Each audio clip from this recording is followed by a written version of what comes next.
All right. I'm going to go ahead and let everybody in. Okay. Let's go.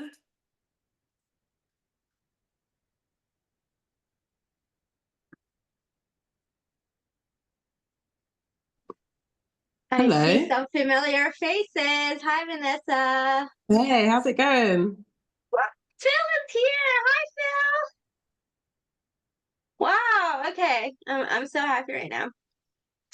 All right, let's just jump right into it and we'll wait for others to join as well. So, today's topic is about content strategy for LinkedIn specifically. And before I get into it, let me introduce myself. My name is Rose Alchemy. I'm a personal branding and LinkedIn strategist, building bold brands for late bloomers. I help solopreneurs, creatives, and coaches build authority, visibility, and leads on LinkedIn and beyond. You can follow me on LinkedIn by scanning the QR code here. I'm an educator turned entrepreneur, and a proud late bloomer myself. Okay, and I have helped clients get more visibility, double their reach, and earn more. So I'm going to teach you today all about how to maximize your content strategy on LinkedIn. So there are 3 ways to gain visibility on LinkedIn. Hey, Rose. One is through yes. I'm so sorry to stop you. Can you do the presentation mode just so we can see all your lovely Oh, slides? it's not on presentation mode. No, but it's okay, girl. We're gonna. Yeah, there it is. That looks great. Thank Okay, you. there we go. Thank Alright. you. Okay. Yeah, so sorry about that, guys. I hope you caught some of that. So there are 3 ways to get visibility on LinkedIn. One is through content, the other is through engagement, and the third is through events. So today we're going to focus specifically on content. Um, so before I tell you about the content formats, I want to tell you about the angles in which you can curate your content. So the first is taking a discovery approach, which means sharing along the way with your audience. And I'll give you more examples about that. And then reporting on your expertise in the field, and leadership, showing your expertise and leadership in your niche. So the discovery mode is discovery content is shared with your followers. As you discover things along the way, you share your journey of everything that you're learning along the way. So someone who does that really well is Sahil Bloom. What a coincidence, last name.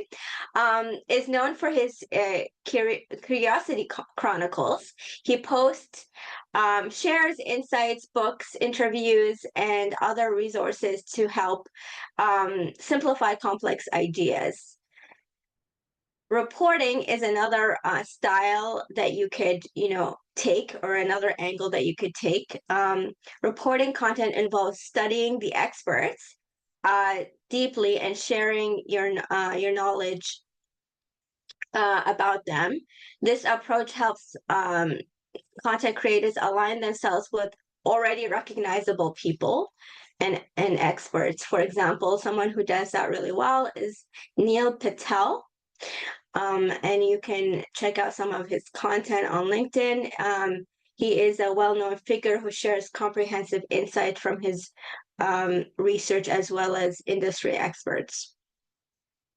And then you can take the leadership approach, which is content for those who establish themselves as authorities in the field. So if you're an authority in your field, then you're a leader in your field. And so the one way to showcase that is by actually sharing your expertise and differentiating yourself by your own approach. Now I want to get more into the formats. What type of formats work really well on LinkedIn? So here's a few formats that I've curated. Text only, text and picture. So I put those as separate. Carousel slides, infographics, LinkedIn news letter, short form videos, and long form videos. So we're gonna dive into those right now. So with text only, how it works is that you just write a text directly onto LinkedIn. There are different copywriting frameworks that you can choose to utilize depending on what you want to convey. So choose one of the following for text only: educational text, story, and case studies. One thing to note is make sure that it's not too long, just as in the example here. And also make sure that it's formatted properly so that there's enough space in between sentences so that it's more readable, especially for mobile use.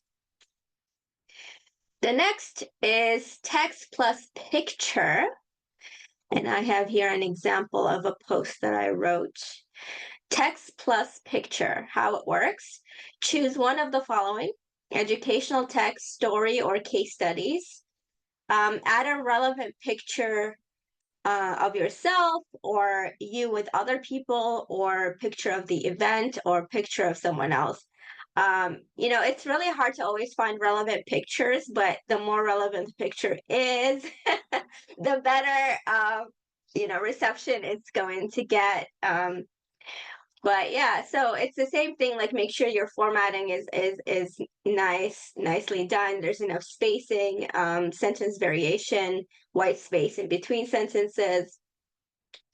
And yeah, make sure that the picture, represents your brand in one way or another. And then the third type of format is carousel slides.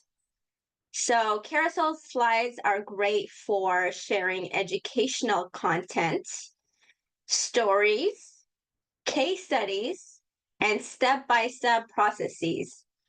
And you could combine pictures with text or graphics, or you could just be super minimalistic and just put text only. And then the other popular format style is infographics. These get really high visibility on LinkedIn because look at that. I mean, how could you ignore that? That's amazing. But it takes a long time to make. So how it works is that it's good for educational text or educational content, step-by-step processes, like showing how you do something. It can be a combination of text and picture, or text and infographic, or graphics, and you can use it to explain complex ideas or illustrate connection between ideas. Yeah, so that's pretty much how they're used. So it takes time, like I said, but it's worth it because they get really high visibility on LinkedIn. And then the other format that I want to touch on is newsletters. Let's bring newsletters back on LinkedIn. I revived my newsletter a couple of months ago, and I'll tell you why. But first, so it's good for educational content, step-by-step processes, stories. It can be a combination of text or text and picture, or you can also add some graphics as well. You can use it to explain complex ideas that need longer explanation. And you can choose between having a weekly, bi-weekly, or monthly newsletter. And the reason why I revived my newsletter is because in order to establish myself as a thought leader, there are some things that need to be drawn out more, like some ideas need to be drawn out more deeply. And so I, like, with the post, it's just like a quick thing, but with newsletter, you really delve deeper into like an idea. And so this is also good for finding people who really are interested in your expertise and in your ideas. So people who view your newsletters and comment on them, those are people who you might want to follow up with, because they took the time to read a longer piece that you wrote. So it's a good thing. And then finally, we're going to talk about videos. Videos are making a huge splash on LinkedIn these days, and here's how they work. It's for educational content, step-by-step processes, stories, testimonials as well. If someone wants to give you a testimonial via video, I think that's a good thing. You can add text to your video, and this is especially good for people with disability to help them with that. And you can use long videos, and by long video I mean like up to 5 minutes. That's considered very long on LinkedIn. And then or short form videos like under 1 minute or under 2 minutes. Yeah, so videos are really popular right now on LinkedIn, so try it out. I'm too camera shy to try it right now, but I'm going to try to get over that soon. In terms of strategy, how do you actually increase visibility via your content? So one of the things is posting frequency. So obviously the more you post, the more traction you're going to get. The more you engage with others on the platform, the more likely that they'll engage back with you. Make sure that the content is relevant. Make sure that the content has a lot of value, no gatekeeping. And also make sure that your network is really active and you're connected to the right people, because that also makes a difference. And make sure you nurture the quality of those relationships on the platform, and give as much as you can, and that's how you build visibility, is by giving and sharing what you know. Okay, and then also the more often you post, the higher your visibility, the higher the quality of the post, the higher the visibility and engagement. The more you comment on others' posts before you post and after you post, that also makes a huge difference. So the formula is frequency plus value equals visibility. Okay, relevance of content. Does it speak to the pain points of your ideal client? This is something to keep in mind every time you post something. Ask yourself this. Is it relevant?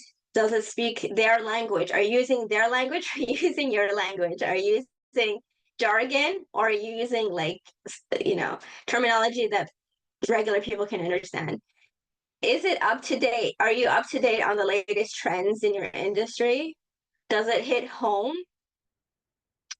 Has this been researched? And I don't mean just by ChatGPT. I mean, like, sometimes ChatGPT gives you the wrong and unupdated information. So the value of the content: are you providing high quality content? Are you gatekeeping or actually giving exactly what people need? Does it actually address the problems your ideal client is facing most urgently? Are you putting a lot of thought into how it is presented? Have you addressed the why? Why does that even matter? Right? Like why is it like what you're sharing matters to the people who are going to be reading it, right? So now I want to challenge you. Choose a minimum of 3 days you'd like to commit to posting. And a time that's most convenient for you, that you can consistently post during that time. Okay, I want you to define your niche and figure out like who is it that you're going to be speaking to and what are their pain points.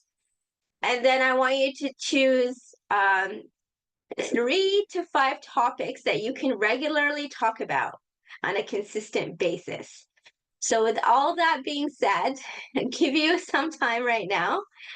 So step 1, choose at least 3 days that you can commit to right now, where you can post consistently, and a time that's most convenient for you to start posting. And I want you to define your niche, like who is it that you're going to be speaking to through your content, and 3 to 5 topics that um, that you can consistently talk about, that you know very, very well, that you'll never run out of material for those topics. Yeah. So I'll give you guys some. Can you, Christina, can you help me out with a timer? Maybe 2 minutes? Absolutely. And your time is starting now. And then please share your topics, what you're going to be talking about in the chat, and I'll be looking for that.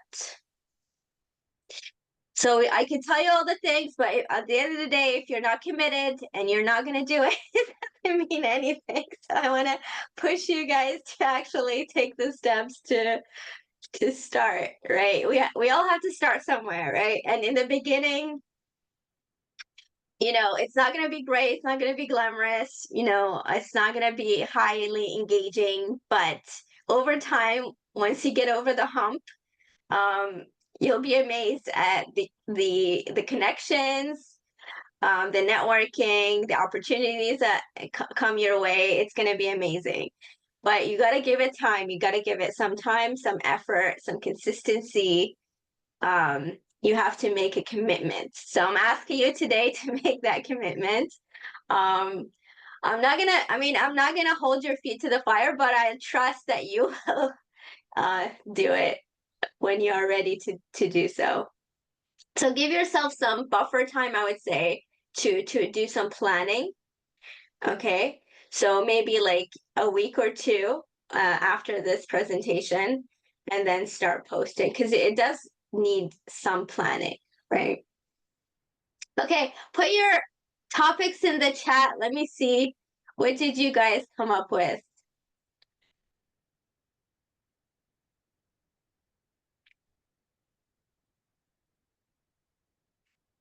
About 15 seconds left for brainstorming. Business strategy, Vanessa, business start life with VB, musings of life and business. Okay, action tips for great business. Yeah, amazing. Who else? Come on, everybody. Let's give me at least 2 topics that you want to talk about. Fine.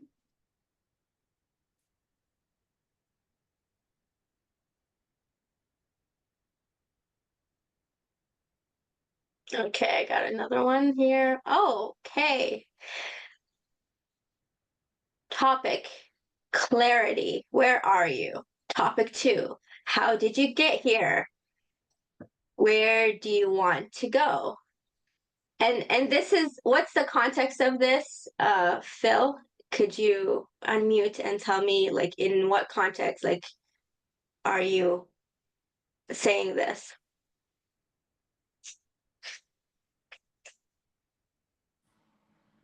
Hello. Can you hear me now? Yes.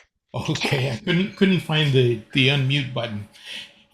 Yeah, the context is that most of the people I'm working with are in some kind of an organization providing leadership, and usually they have peaked and starting to come off that level of success.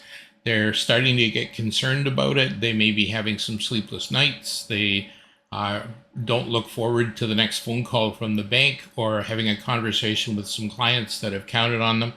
And in my mind, a lot of it simply gets back to, what are the basics here? Why are you here? Why are you in business? Where exactly are you? And that can be quite a lengthy conversation, just peeling back the layers of the onion so that they can see their current reality. The example I use quite often is that a GPS is completely useless unless it first knows where it is. And so getting really clear on where you are, and then what got you to this point. How come you are in this situation, this predicament, and so on, and then starting to take some steps towards the future, ending up with, so what? What difference does it make? If your business fails, who cares? Well, you do, but you got some clients you've been working with. You got people you may have employed that are counting on you, and so on and so forth. Great. I'll be looking forward to seeing your post on this.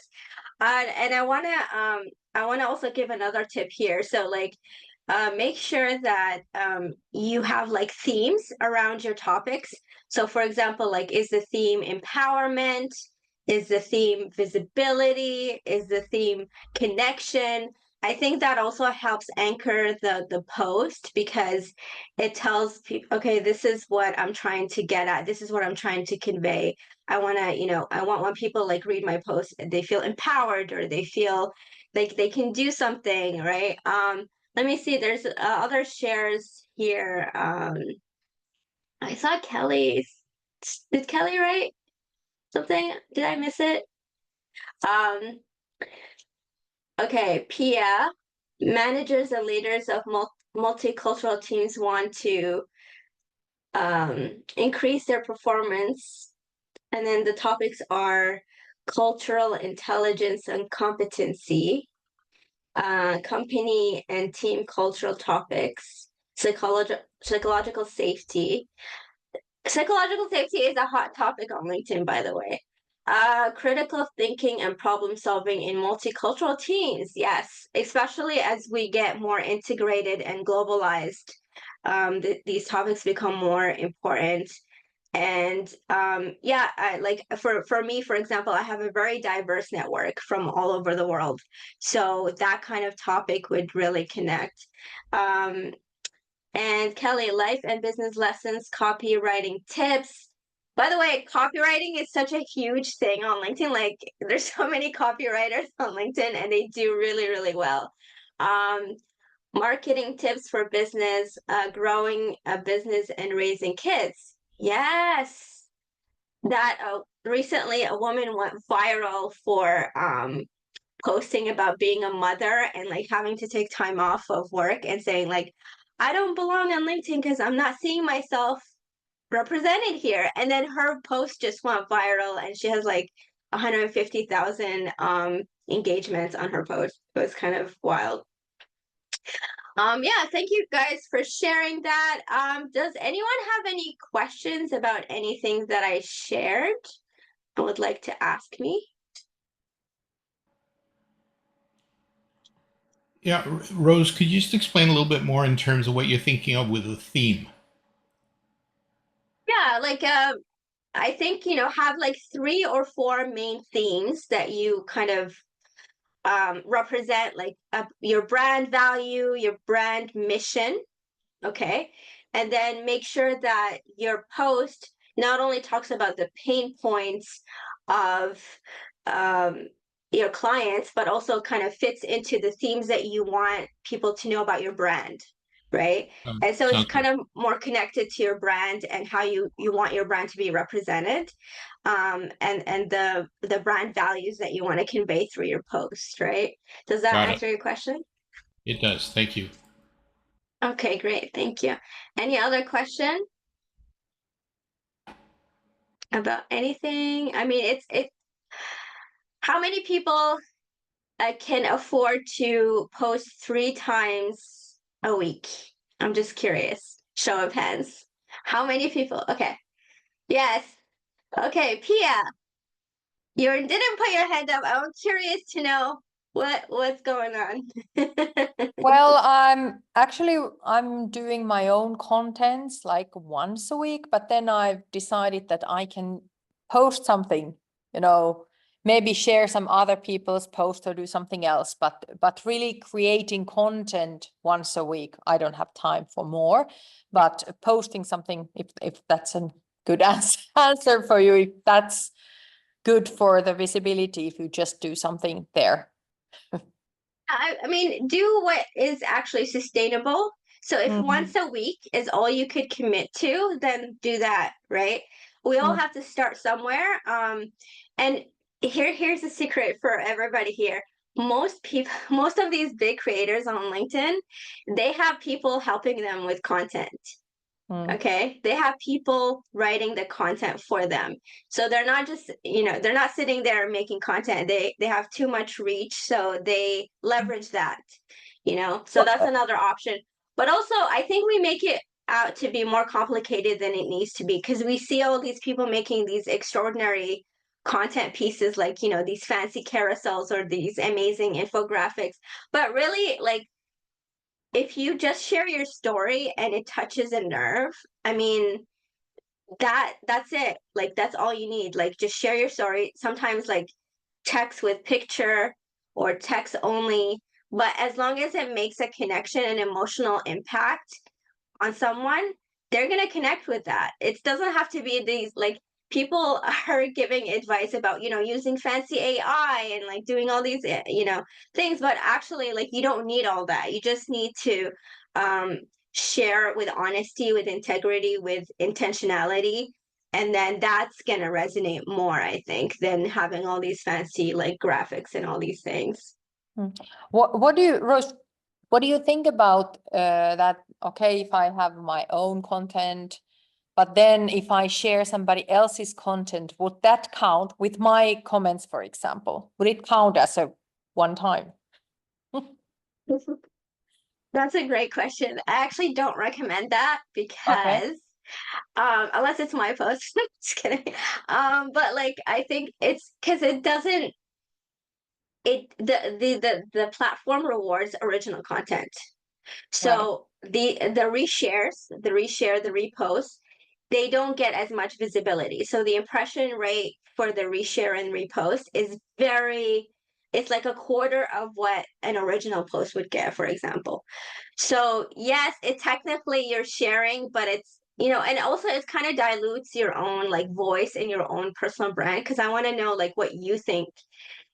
If you want to establish yourself as a thought leader in the field, but you're constantly resharing other people's ideas, then I'm not going to know what you stand for and what you're all about. So I would say if a post really, really resonates, do share it, but share sparingly, not like every other day reposting, right? And also one more thing that I forgot to say is like, try to keep the post once a day. I see some people posting twice a day, 3 times a day. I think that's a bit excessive, especially when you have a low follower count, right? Because it means that the same people are going to see the post over and over again. And so I say keep it simple by posting like once a day, and also keep it simple by doing like max 3 times a week. That's all you need to maintain like top of mind status, right? You don't need more than that, I think. There are some people saying like, post 7 times a week, and I think that's a bit excessive. You don't need to do that to stay top of mind.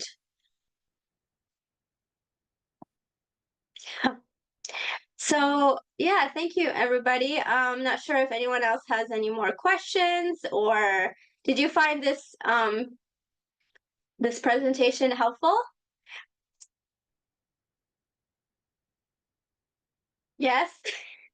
Yeah, I think it was great. What's your favorite? Like, what have you had the most success with as far as post formats, Rose? I think that it's not so much the format, but the style. I would say storytelling. Storytelling always does the job. You know what I mean? Because, people connect with stories. And I mean, stories have been with us for thousands of years, and this is how we connect on a human to human level, right? And it humanizes your brand, and it's more memorable, right? It sticks, right? Yeah, so stories are great. So start with your story. Start sharing a little bit of pieces, but make sure, that it's relevant. And make sure that it's, relevant to your audience, and you're not like revealing too much about vulnerabilities and stuff like that. Like, don't use your your LinkedIn as an open journal, like a diary, as some people I've seen done in the past. You know, keep it, you know, it's still a professional platform. Like I know that some people have like taken it further than that, but it's still a professional platform, right? So make sure that you're mindful of that. But yeah, stories work really well. Every time I shared like a story and I wrote it well, that did the best. And it's not about like that's why I said like it's not about the, you know, fancy info. I've never actually shared an infographic or anything like that. Like it's just been like stories and like simple posts and educational posts. Yeah. They're a lot of work. I feel like the infographics can be a lot of work to make. It's almost like original research if you're putting together information. Yeah, and I don't have time for that No. Come on, we barely unless have I hire people. some. But that's the thing. You see these infographics, right? And they're being outsourced. Yeah, they're usually They're being large outsourced. companies, right? It's There's usually like brand. if you think of it like an iceberg, you're only seeing the tip when you see the high engagement and the high visibility, but underneath the iceberg there's a lot going on that you don't see. There's like people are in pods and, you know, engagement pods, and you know, they have, you know, over assistants helping them with the comments and everything. So there's a lot underneath the surface that you're not privy to, but I am, because, you know, I've I've been I've been on the platform long enough to like really figure it out, right? So that's why it's like if you compare yourself to others who are having like super high visibility and here you are with like 5 likes, you're gonna think, oh, my content isn't good enough. But actually it might be good enough. It's just that, you know, you're not seeing what's going on underneath. So don't be discouraged and you know, comparing yourself to these. Also, like another insider note, like around 20 the beginning of 2023, the impression rate of the platform went really down. So because of that, everybody's visibility was affected, everybody's impression rates was affected, and it still continues to go down month after month. And I think the reason why is because LinkedIn wants to encourage people um, to get the paid services like Sales Navigator, Premium, like they're trying to encourage that, right? Instead of encouraging organic reach. Because so if you got there before around 2020, if you got there around 2020 and you knew what you were doing at the time, then your follower count would have skyrocketed, your engagement would have skyrocketed. So that's why you have like a huge gap. And so the people who are on the top are there because they got there early, they knew what they were doing, and the impressions were on their side, because at the time, like LinkedIn was pushing that they wanted more people to be, and you know, it was like a pandemic and people had nothing else to do, so they were on the platform a lot and stuff like that. So that's why I don't compare myself to any creator. I'm on my own journey, and I trust my own journey, and I believe that you know, everything happens for a reason, and I'm doing what I'm supposed to be doing, and I'm focusing on building a brand that's beyond just a platform. You know what I mean? So focus, like making that shift from building a, you know, just building a following to building a brand. That's different, right? So yeah. So thank you everybody. I hope you found it helpful. Also, if you enjoyed this presentation, I would really appreciate it if you left me a recommendation on LinkedIn. I put the link in the chat, so I'd really appreciate that. Thank you guys so much, and let's keep in touch on LinkedIn. I would love to see and follow your journey. So thank you, everybody. Thank you, Rose. Thank you. Thank you.